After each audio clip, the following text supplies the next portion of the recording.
It is the end of the year, so we had two options for today's episode. Either we would both wear one of those Christmas jumpers, or we would look back at the year 2024 of what happened. Well, our wife did not approve, so it's gonna be the latter. We're gonna look back at last year and notable things that we saw. So welcome to Threat Talks. My name is Lieuwe Jan Koning, and from the headquarters at Onto It, we bring you Threat Talks. The subject today is looking back at 2024. Let's get on to it. Welcome to Threat Talks. Let's delve deep into the dynamic world of cybersecurity. Let me introduce our guest of today. His name is Peter van Burgel. He is the CEO of AMS-IX. And Peter, welcome. Thank you. 2024, what surprised you last year?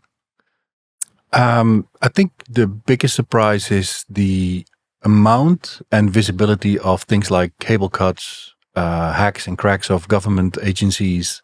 So really, it's real. The threat is real, and the challenges are real. So the vulnerability of infrastructure, digital infrastructure, I think really came about in 2024. Yeah, it used to be like a forecast of everyone, and we were afraid of it, and now way we are right. We were right. Sometimes we talk about it in terms that it's happening behind the wallboard, right? It's not visible, but it's becoming really visible what digital infrastructure means, also in terms of it breaking down.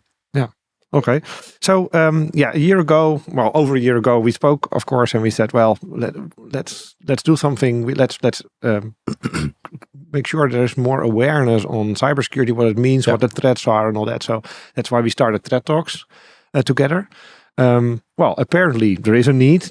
We have subscribers in 58 countries, for example. So we've enjoyed very much making all those episodes last year. So that's why we said, well, let's look back a little bit. Before we do this, could you maybe explain a little bit about AMS-IX? What do you do? What's your relationship with cybersecurity and threats? Yeah, gladly. So AMS-IX is short for Amsterdam Internet Exchange, and we're one of the largest in the world still.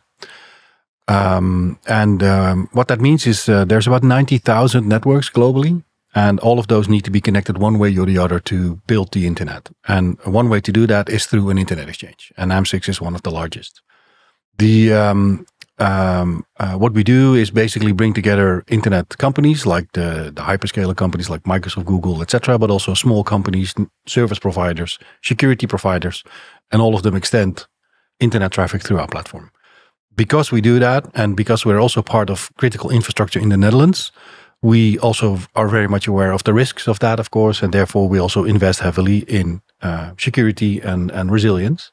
And again, that's why we thought this was a good idea to really help our community and our customers, but also suppliers, to really understand what it means to have a strong security and resilient answer to some of the threats we're seeing. And you mentioned critical infrastructure. I mean, that, of course, since AMS-IX is a Dutch company, that the Dutch government is all over you, probably, right? But it's not just the Netherlands, right? I mean, your whole job is to connect to the world, so it's everywhere. So two things. One, the critical infrastructure piece is in the Netherlands, indeed. The Dutch government has given us that status. But we operate globally. So we operate in more than 17 countries. So what we do in the Netherlands, we also, quote unquote, export to those other countries. And that includes the way we do things. So being a critical infrastructure, we bring that same rigor and thought to other countries. And we are also talking to other governments and regulators about what do we do in the Netherlands and how can they also strengthen their infrastructure, for example. So we do that globally. We're also, I think 2/3 roughly of our customers are international. So it's also that many of our customers have the same questions. And again, we therefore need to think of this as a global issue, not just something happening in the Netherlands. Yeah, which, by the way, comes quite natural to Dutch companies in general, because we're such a small country. Yeah, so the world is our playing field. We have a lot of foreign countries. Yeah, exactly. Yeah. So the first subject we wanted to talk about is the digital risk that we saw, right? And you already mentioned in the introduction cables. I mean, we recently again there was a cable cut broken. It was cut. Do we know already how, who, what, and everything?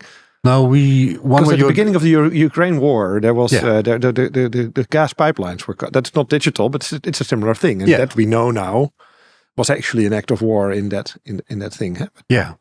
So we've seen many this year. We have had a couple in and around Africa. We've seen a couple in the Baltics or the Nordics. We have seen in the Pacific. So there has been multiple cuts. Now the question is, have they been cut in terms of has somebody put the scissors to them, or did something else happen? And we know from a couple, some of them had to do with earthquakes, for example, under the water or undersea earthquakes. Some of them had to do with ships and dragging anchors. And some of them, whoever we is, don't know formally. Maybe somebody knows, but there's no formal statement whether or not there was sabotage. But it is likely that that is an option, given the fact that we see a lot of interest, specifically now Russian ships and etc. Yeah, they are mapping. We see them going in international waters, right? Exactly, not close to their home country. Yeah, we see the map infrastructure, and that's not just data cables, but also gas and electricity, of course. So yeah, there is a likelihood that it's also sabotage, and not just earthquakes and anchors. And how vulnerable is this? I mean, because I always understood that any cable you can cut. Yes, doesn't matter, because that's your whole business is resilient, right? So you plan for that, and not because someone is cutting it, but because things break. That's what happens. Yeah. How vulnerable are? How many? For example, what if we would have to cut off the United States from Europe, for example? What would? Suppose I was a malicious state actor, and I wanted to do that. What do I need? What does it take? A lot, luckily. So it's some good news. Yeah, so it's quite an investment to if you literally put it like that. If you want to cut off Europe from the US, that's a lot. So in the Netherlands alone, we currently have, I think, 24 last count sea cables landing. Many of those come in through the UK, so that you could argue is a risk in and of itself. But there's also a number that go directly to the US. Yeah, because the traffic gets through UK, and then from UK there's probably also at least 24 cables. No, exactly. But it's also it's corridors. So if you are able to do something to that corridor, then you have a lot of cables at once. Right. So that's why I see that as a potential risk. But the benefit is we have many cables, and of course, let's not forget there's also terrestrial. So there's also cables coming in through Germany and Belgium, etc. But research also shows that 98% of all internet traffic is dealt with through sea cables. So that's a lot. That's everything, basically. So that's why sea cables... The alternative would be satellite? Yeah, or terrestrial. But if you want to communicate between continents, exactly. You will have to figure out how to do that. So sea cables are critically important and therefore are part of the critical infrastructure. Challenge, of course, is that the biggest part of those cables are in extraterritorial waters, which means there's no law and regulation basically on that. So, How does that work? So, because there's always a commercial company that puts a cable in, right? Yeah, so in the old days, at the start of the internet telecoms, it was mainly the telecoms operator, so the Netherlands KPN or AT&T or British Telecom. They basically invested in this infrastructure. The first sea cable, by the way, already was laid somewhere back in the 1800s, but it was Morse code, right? So telegraph. So it's no fiber optics. It was not fiber optics, but that's how far back it goes. But it was mainly the telecoms companies doing those investments. But today it's typically consortia of investors and or companies like Google, Microsoft, etc. Can you simply do that? Can you simply take a cable and a boat and then I imagine float backwards and roll out your cable? Yeah. Is that how it works? Actually, they float forwards, but it's never mind that. Now, seriously, the yes and no. So on the one hand, you could decide to lay a cable if you have enough money. But of course, that cable needs to land somewhere. So you need a so-called cable landing station. And that, of course, is something that is then decided by the government, in the Netherlands, the Dutch government. Do you allow such a cable landing station to be laid on your beach? And then from that cable landing station, you then need to go in country. So you need to have in Dutch we say tracé, a track, where you can actually put that cable and then connect it to a data center somewhere, typically. So there's a lot of permits that need to be given in order for that sea cable to land. Super easy. But once you're in open sea or in those extra territorial waters, yes, then you can map any route you want. There's no regulation there. There is no. There's some, but no. In that order, the open seas, basically, there's some law about piracy, but that's about it. But of course, the lay of the land underneath the water is very complex. There's mountains and ridges and etc. So it's not that you can go anywhere and everywhere. But that's more geological than it is in terms of, the law states that you cannot go there. And then there's that's your point, there's no police or no army protecting it. No, there's no global navy or global police that says, hey. So if I was to think, hey, I want to make another cable between New York and London, for example, and I could do that with the right local permits then. Yeah. But that would be quite a risk then. But also quite an opportunity, right? True. If you're able to exploit that cable and people make use of it, then you can make a lot of money. Yeah. So it's the risk reward thing, and that's why we see that still new sea cables are being laid. There was an article about a week ago or so. Meta is going to build a cable from the US directly to Africa. Africa is developing very rapidly in terms of internet. I think more than $1 billion or something, and they just go and do it. What's in order to increase resilience, one of your main things that you worry about in life. What would you suggest here? Just put more cables in through different routes, or to make it very difficult? Because you said it's already difficult to cut off complete continents. Yeah. So the internet is, like I said at the start, it's a network of networks, and those networks are interconnected in various ways. So that redundancy is sort of built in the way the internet works. So I think part of it is happening already simply because of that variation in interconnection. But yes, having multiple routes, alternative routes, depending on type of English you use, that's the first thing to do, and that's why it's important to not only have one cable, but have multiple, and also look at where those cable lands. If you have multiple cables and they all land on the same cable landing station, then the cable landing station becomes the single point of failure. So there's redundancy at every level. Additionally, so let me give maybe an example in Africa. So in Africa, there were 2 or 3 cable cuts at the same time. All of them were basically a natural disaster, so no sabotage. But it was still having a big impact in Africa because it was 2 or 3 cables at the same time. So one of the things the African telecom companies start to talk about is maybe we should have multiple landing stations. So if the cable is cut here, we can then still continue to have connectivity over land rather than having to wait for the cable to be repaired, which typically takes a couple of weeks. So that's another thing where you could look, how can we make the landing stations more resilient and then prevent that. It's not yet talking about the fact what's happening in these territorial waters or exterritorial waters. Not much you can do there, right? At this point, no. We really, there's a lot of clever people trying to figure out how to deal with that and how to protect them. And part of it, of course, is make them more robust. So it's difficult to break them. Mm-hmm. That's part of the resilience as well. If you want to break it, I guess. But if, with enough... The bomb in... with enough means and enough force. Yeah, exactly. So it's a difficult topic. Clever people you mentioned, huh? Did they come up with anything clever already? You or me? No, those clever people that are thinking about how to prevent this. Certainly. So again, part of it is really where does the cable go? So can you actually find it? It's the ocean is pretty big, so can you actually find it? Of course, if it's in shallower water, that's a little bit easier. In many cases, cables are dug in, so it's difficult to find them. Then when you do know where they are, what's the makeup of the cable? How is it protected? At what intervals do you have ground stations or repeater stations? So if there is a break, it's maybe a short piece, so it's easier to fix. And so on all kinds of levels, there are ways to prevent that. Nobody knows of. That's one. And I think it's somewhat linked to, we have talked about zero trust quite a bit in these episodes as well. And I think this is the same thing. So we have to start thinking about this. It will happen. And what can we then do to respond to that break and fix it quickly? Yeah. We're talking about digital risks. This is one, clearly. Critical infrastructure is under attack for your infrastructure, more or less. Any other risks in 2024 that you think is worth mentioning?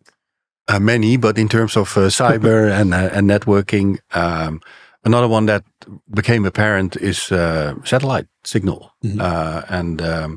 We've seen quite some news or information coming up that, for example, airplanes had trouble with autopilots, specifically flying north, because satellite signals were jammed, which has to do with the war in Ukraine, where they are using GPS-guided missiles, for example. And if you can jam that signal, then the missile will not land We did a where couple it was episodes supposed on to. that. The boat. Yeah, exactly. But planes are using those same signals. Yeah. So jamming GPS signals was another thing that we saw that is not just a thing of war, but also starting to therefore seep into our digital society, in this case, planes. I heard that pilots are actually getting extra training how to cope with malfunctioning GPS. Well, Exactly. and these guys train for everything, right? Yeah. I mean, that's amazing how resilient they are. Yeah, that's a zero risk industry. Yeah. There still planes come down, but they really try and minimize or eradicate all the risk. So they're using maps again, radio signals, and everything else. So it's that's another type of risk. And of course, we see satellite communication come up very rapidly with the likes of SpaceX and others. And the question is, it's partially an answer, but again, it's also something that can be jammed. And now you mentioned more cables and more stations in the cable world. Yeah. But the things that SpaceX, for example, and there are others are doing, they just throw out many satellites. Yeah. So it's like a bit like a cloud native computing. Huh? So you bring up containers everywhere, and when one dies, we don't really care. No. So it is part of the design why it works. So this fine meshed type networks have a lot of redundancy. It also has a lot of performance, so it serves both ways. So it's one way of looking at it. But we've also seen that it was switched on at the beginning of the war, and then it was switched off again at one point because. Yeah. And I'm not, I'm too far away from it. But do we want that to happen? Do we want CEOs to decide whether or not areas of the world will have internet or not? So that's you could argue is a third risk. The power of certain companies is so big that we need to ask ourselves: is that valid? And do we need to do something about that? Yeah. Yeah, let's fill a whole episode on that, probably. Yeah, we're also going to have a looking forward to 2025 episode later. So maybe we'll touch a bit. Well, one question on that. So you mentioned 98%. That's on with the satellites coming up. Do you expect that 98% to go down? For example, in favor of satellites? Yeah, so it's a good question. When you think of the bulk of internet data, I don't think the majority of that will go over satellite. One. Two, this 98% is, you could argue, is the backbone of the internet. And that for the time being, I believe, is going to remain with physical connectivity. So the satellite communication is mainly currently, so for example, in Africa again, where they don't have a lot of terrestrial cables.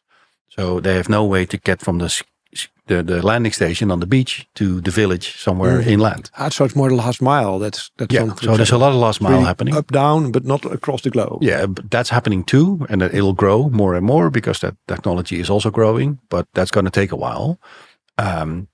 And it's expensive to do that, although the prices are coming down rapidly with the likes of Elon and Bezos. But I think for a while, it'll be cables still. Yeah, so 98% will go down, but not very rapidly. It will not become 42 quick. No.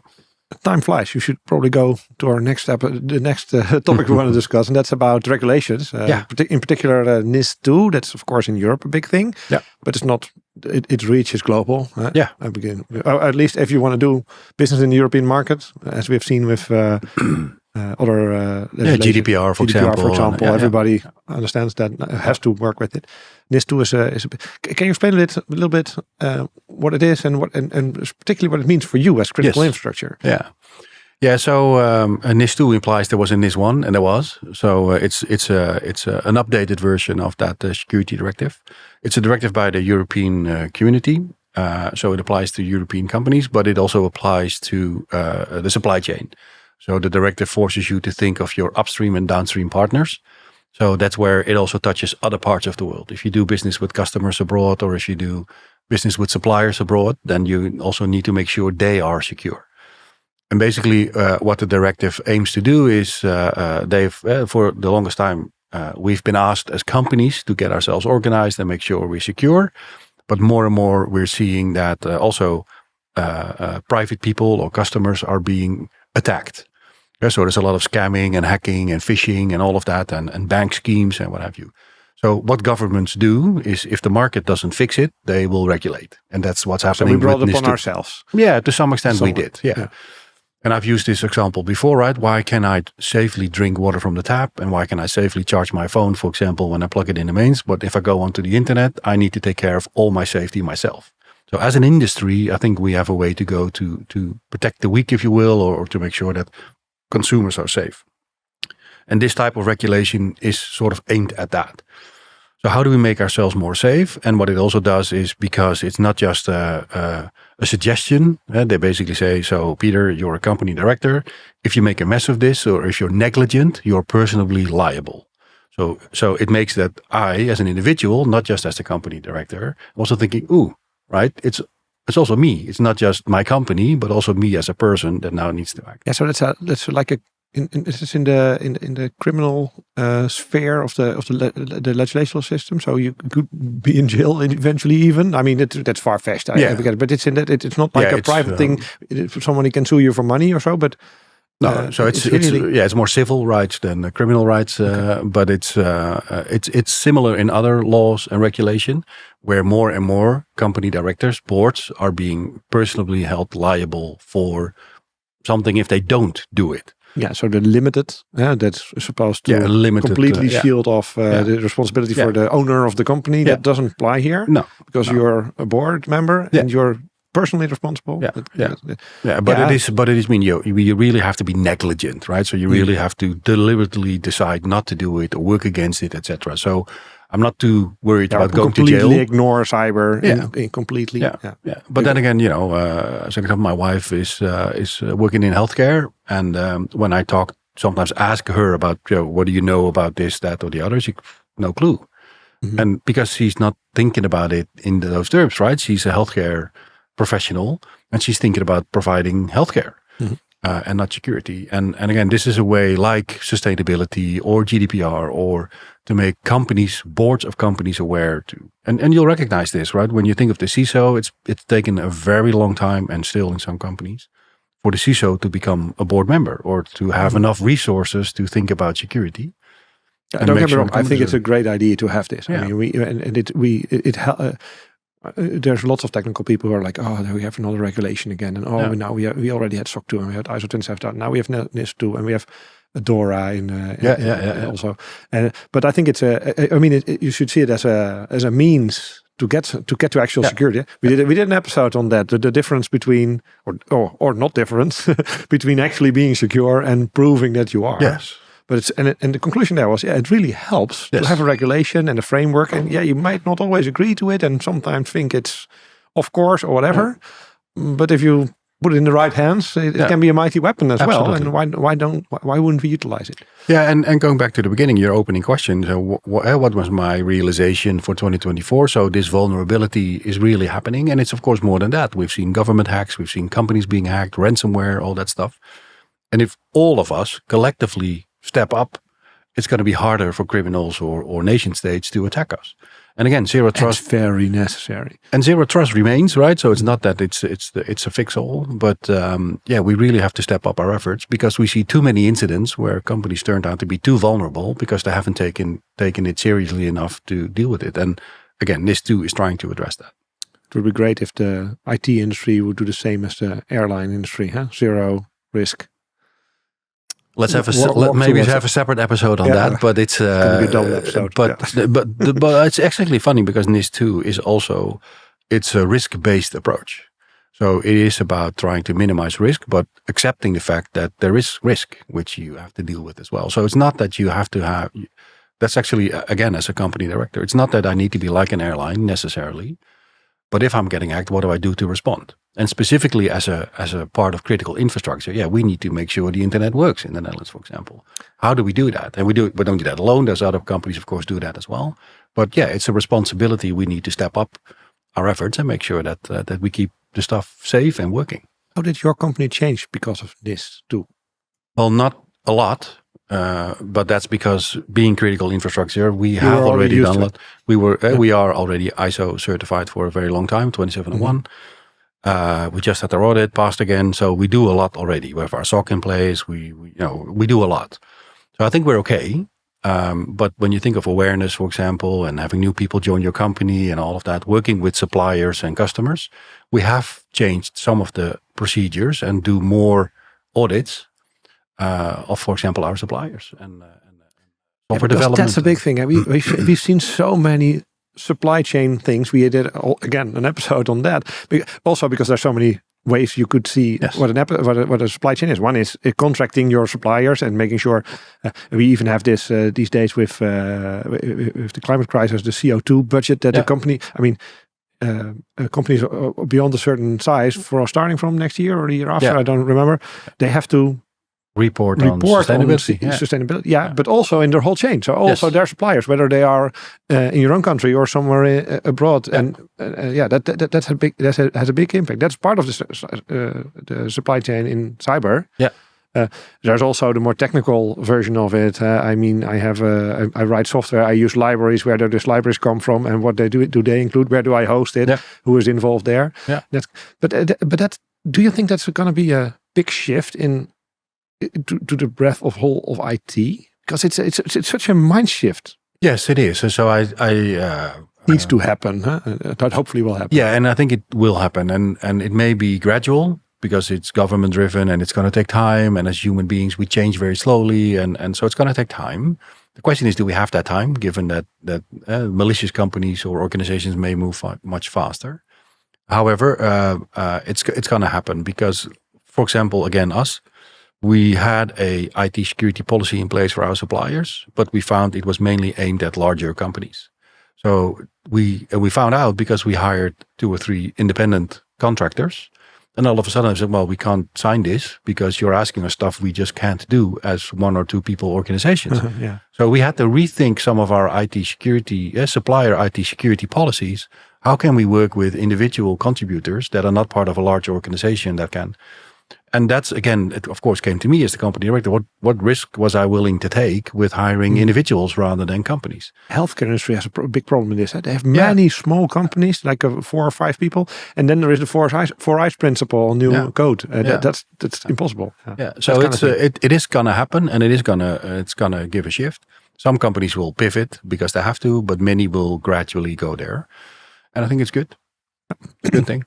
Well, one of the conclusions we might draw there is that the procurement and the CISO need to work much more closely together. I mean, in our company, we also get requests to use a certain tool, and then it's all depending on the kind of data that's in there. Of course, what kind of requirements we have. But the amount of tools that a simple thing as multi-factor authentication or single sign-on or so that they don't support, it's amazing. Huh? Yeah. Yeah, there's that, and the flip side of that is that you also have shadow IT, where your users, your employees, they just install stuff. But you don't see that; it's not a problem. No, exactly.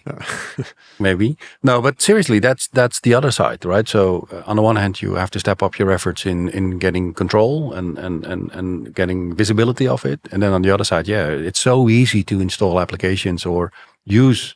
I mean, if you think of the AI robots, right? It's a web page. It's no longer an app. It's just a web page you go to. And the stuff people throw in there, how do you control that? So it's not easy, but if it was, anybody could do it. I always say that is true. Yeah, that is very true. Yeah. What's the best way to embrace NIS2 because you can take different angles, eh? I mean, I can imagine that some people lawyer up because they don't want the liability. Yes. Yeah. So I think I don't think you would recommend that. No. So actually, it's in your question. The best way to embrace it is to embrace it, right? Is to really think about the adoption of it. And as you say, I think there's roughly 3 types of responses to this. One is we'll lawyer up and we'll figure out what's the minimum we can do to minimize the risk of getting a liability claim. 2, there's companies that will probably go, you know what, we'll see. Let the government figure it out first, and big guy that is going to charge me or get me into trouble. And I'll deal with it then. And then there's the 3rd category, and that's we'll take it seriously. We adopt it and we implement it, and we'll do our best to keep our company and our supply chain safe.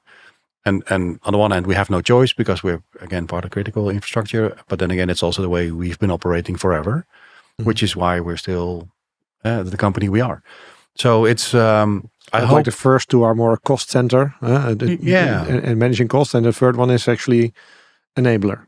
Yeah, and I hope a bigger chunk of the companies go for that 3rd option, embrace it, adopt it, and work with it, because I really think it makes the world a better place from a security standpoint. But we cannot deny the other two will happen as well. I saw one of our technical people recently do a presentation on, and he said something like, "Yeah, I'm a very technical guy, and I still like this part about compliance." And that made me quite proud, honestly, because that's what should happen. Huh? Yeah, absolutely. That's also a mind shift, maybe that many. And a very brief sidestep, maybe when the seatbelt came out, right, in the car. Initially, many people, it's not safe because you can get hurt or whiplash or whatever. Look now, right? It's you feel unsafe if you're not wearing it anymore. And I think regulations like this are the same. So my car won't even drive if I. Well, that's an example, right? So that's the other part. Prevention technology. I'm very much in favor of preventive technology. Well, there is a school of thought that a lot of crappy products are being built with crappy code, crappy security. And we just implement it throughout our network. So you may do all you can from a policy standpoint, compliance and patch and all these things. But then you install something that has very poor software on it or is not secured at all. And then you introduce a risk into your situation. So things like Digital Service Act, Market Act, and NIS2 also play into that, forcing producers to produce good quality, safe products. Rather than because nowadays if there is this very useful tool that has a lot of business value but is crap technically, use my French, then often it's wavered, right, because of the business. Zero Trust actually has a good solution to. I had a discussion with a customer recently about a foreign appliance that needed to be in their network, and they couldn't really dissect the thing, so it's a black box. Zero Trust just tells you, okay, so it's as evil as the internet, so put it in a separate segment, right? So that there is ways around it, but Absolutely. It would be much better if, like what I said, that's what I meant when we should be more like airlines. Zero tolerance on anything that's bad. But that's a huge. It's very expensive. But then again, unless you make it your nature. No, exactly. So by design, same with privacy by design. And we've seen the challenges Boeing has had of recent because it felt like they cut some corners. But we're in the digital domain. We just plug everything into the network, and I think companies like us need to start helping other companies and individuals to start to realize, well, maybe you shouldn't, and give it some additional thought. Right, it's time for our treasure hunt. Because there's always a treasure hunt in any main episode of Threat Talks, and you can get a T-shirt. I don't have Luca here today with his T-shirt, so I talked to our team, and they will make a chef's choice T-shirt for you if you have the code right. You can email to us at code@threat-talks.com, please. And the number is, it's a very beautiful one for a nerd, 010101. Good luck. Most people will remember this. Huh? If you're in your car right now, this is your chance. I mean, so I'm a nerd because I remember. No, just kidding. The third topic we wanted to talk about is outages in government. We were talking about critical infrastructure. That's typically private organizations or semi-government. A famous example in the Netherlands is the water boards. I have to explain this for all those other 57 countries because my house is 10 feet below sea level, which scares most, and I'm okay. Why? Because we built all those dikes, but we have a separate government entity which is called the water board. They govern all that, and those are. That's also a critical infrastructure, of course, but not in particular this area. But we've seen quite some governments going down and having leaks and all that. Huh? Can you speak a little bit about that? No, because I'm just kidding. We've seen many incidents recently and in the Netherlands, but also internationally. The latest one was Dutch police being hacked and information about agents and officers being leaked. And that, of course, is bad. And we need to figure out how to protect better. But again, also from a zero trust standpoint, how to respond to that if it happens. The question is, sometimes I get into these discussions about the hybrid aspect of war, for example, right? And a hack like that and information being stolen, could you argue that's an act of war? And governments don't want to go there, and I think rightly so, because before you know it, we are in deep trouble. Well, we cannot deny that many of these hacks are being contributed or attributed to nation states. And the difficulty there is that, these nation states typically have time, money, and patience to try and make something happen. So it's a real threat. We again, as organizations, but also as governments, really need to figure out how to deal with that. Then again, you could also argue, well, it's been like that forever. Since forever, countries have been spying on each other and trying to get but I have the feeling we make it so easy. I mean, back in the day, James Bond needed to actually take a plane and impersonate someone else and do dangerous things and put his own life on the line, right? Yeah. And now there's like a whole building of hackers somewhere in the vicinity of Moscow, probably, and also in other, like in China, or I can't confirm with official source, but my understanding is that even a tiny country as the Netherlands, there's 100 hackers in Russia just attacking us. Yeah, right, all day, every day. Yeah, and that's what I meant when I said so. There is time, resource, and patience to do that, right? Yeah. I mean, they don't care if it takes a year longer. Whereas if you're a commercial company, you need to make money. There's a deadline, and etc. So yes, that is a complicating factor. And I even hear of whether it's criminal or nation state type hacking, they have a help desk and everything, right? So if ransomware is installed on your network, you can call their help desk how to get it fixed, things like that. So it's also become very professional. So to your question, has it become easy? Do we make it easy? I don't think necessarily we make it easy, but the advancements in digitalization and the tooling, and now with AI coming, or already being here, the acceleration of what's possible is immense. So in all intents and purposes, it's also an arms race here to also get the defense up and moving that speed. Because it's an arms race, and it's challenging, and it's concerning, and all of that. But again, some of the reflection, at least for me, is, well, it's been happening always forever. We also, again, need to figure out how to arm ourselves against that as nations, as companies, and as individuals. Yeah. So, but how dependent are we really for our safety on IT? We talked about to one of the water companies in the Netherlands, VTens, earlier this year, and they have, if everything fails, if the whole IT fail, IT is there for billing and predictive models and maintenance and scheduling. A ton of things that they fully depend on, of course, like every company these days.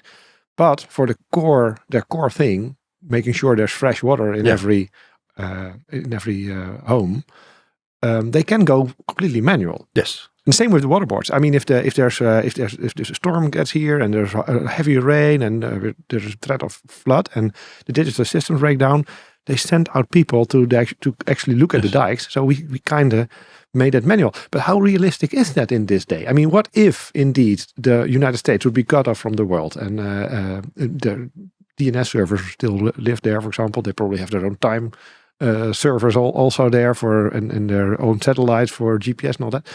Europe's same, but I doubt that it would be disastrous. Yeah, so the I think people need to understand the hybrid nature of this. So when you say that, so a company like VTens actually being able to go out there and actually close the lock or up the dike or whatever it is they do to keep the water out, or vice versa, or actually create fresh water.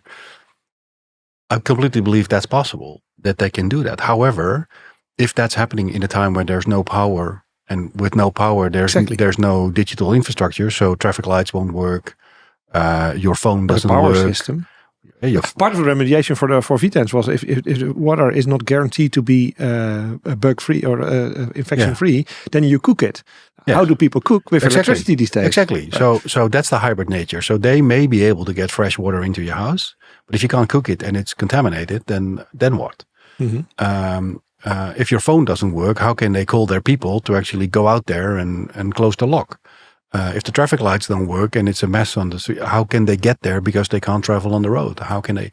So it's that hybrid nature of digital having crept into our analog world very rapidly in the past 30 years. That to me is the problem. So I'm happy they can do it analog. And maybe can they really? Because we never did a DR test in that sense. No, exactly. So it's really DR. Huh? No, I mean, we have the same thing. So also in our sort of disaster recovery, you always start with, something happens, we're going to call people. It's like, well, what if you can't call them? How do we do that? Do we send a pigeon or get on your bike? Yeah, but the roads are blocked. And So you really have to think this through in many layers of society. So on the one hand, it's good that we have these means and we can go back to manual and analog stuff. But digital is really, it's so immersive in our lives nowadays that we cannot deny it's going to hurt. It's really going to hurt. If the power goes down, it's going to affect everything in our society. Reminds me of a very old Dilbert cartoon that said something like, we migrate our physical data center to the cloud. And now the cloud guy stopped answering our calls. So whatever. Yeah, yeah. We don't want that to happen at that scale. Huh? No, exactly. No. Who's responsible for this thing? Because I mean, if I am murder shouldn't happen. We have the police for that, right? And that's like a thing that we've done for years and years, ages and ages. And so society became quite good at that with prisons and all that. I mean, this digital industry is so young. We don't have all that. No, but we haven't. You talked about extraterritorial waters before. I mean, there is no police there. But even within a country, who is responsible for the power working? For example, we have to. I mean, if all the power companies fail, then what? Then the nation has a problem. Yeah. So one answer would be, I wish I knew, because if more people knew, we could sort of point at the right people and get them to act on this. I think ultimately that's part of what governments do, and the responsibility of the government is to keep their citizens safe. So ultimately you could argue it's the government, but they are sort of accountable, but it doesn't mean they're responsible. It's a bit technical in the English language, right? But it's other companies and organizations that are responsible for making sure we have power, water, and internet. So the ways I see governments do this is through things like critical infrastructure and making sure that when these bad scenarios happen, we have thought of this and we are capable of continuing the service, so the service remains up.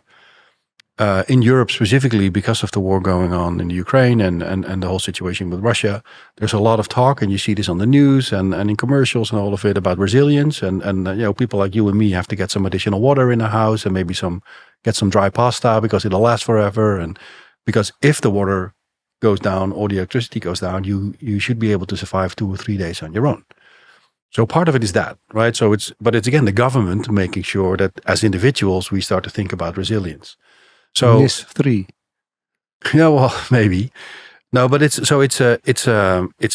layered and a stacked way of doing this. So ultimately the government is appointing companies, organizations, partially government organizations, partially private organizations, to make sure. So Vitens you mentioned as a company, but there's Tenet and others that have to make sure the power is there, etc.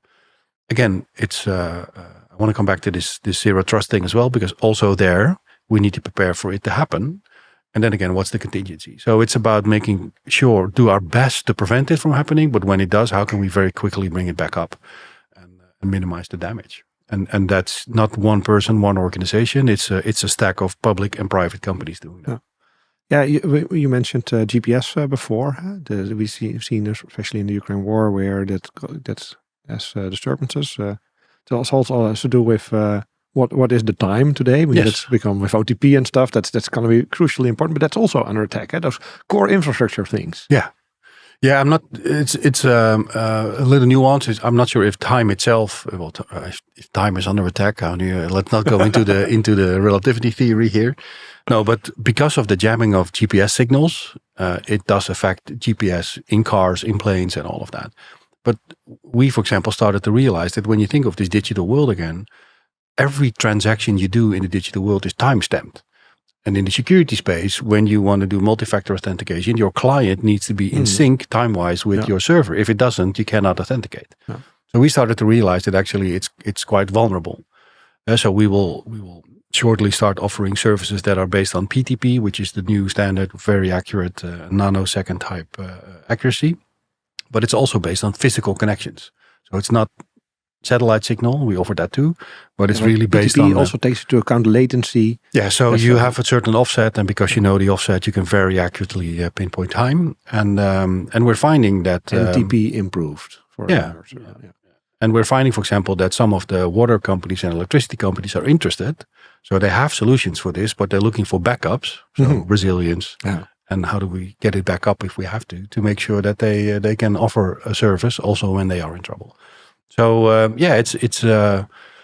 So it's a good thing and a bad thing. So through developments as they are, you start to realize, hang on, even a time service is something that is really important to make sure we have set up correctly. And again, it's about that layer and the stack of connectivity and security. And on all those layers, we need to step up our game.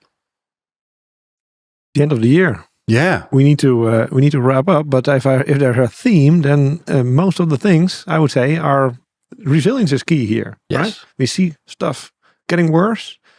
Resilience is in many cases the answer. Yeah, and that's resilience in your network. So make sure your security is up to date. Make sure you're patched, right? It's simple things that we've been talking about forever. Get a good backup. Get your people's awareness up. Don't click on funky links, things like that. But also get the awareness of your people up and make sure they understand. And get your board to realize they need to invest in this, because if they don't, it's going to be too late when they're hacked, etc. So again, it's resilience throughout technology, the boardroom, governance, in your supply chain. It's going to be plenty to do. It's going to be another interesting year. So we're going to look forward in 2025, probably next week. Yeah, because and there's so much to do. Well, I'm looking forward to talking about that as well. Me too. To our viewers, thank you very much for tuning in. I hope you liked our whole year of Threat Talks. We had a lot of fun and dedication into making those. If you like this, please give us a like on this episode of Threat Talks, because it helps us spread the word further. And if you also click the subscribe button, then it will mean that you will get that next episode in your inbox tomorrow. Peter, thank you very much. Thank you for this episode, for Always the whole a pleasure. year. And looking forward to see you next year. Likewise. And to you, we say goodbye. And from the headquarters of Onto It, goodbye. Thank you for listening to Threat Talks, a podcast by Onto It Cybersecurity and AMS-IX. Did you like what you heard? Do you want to learn more? Follow Threat Talks to stay up to date on the topic of cybersecurity.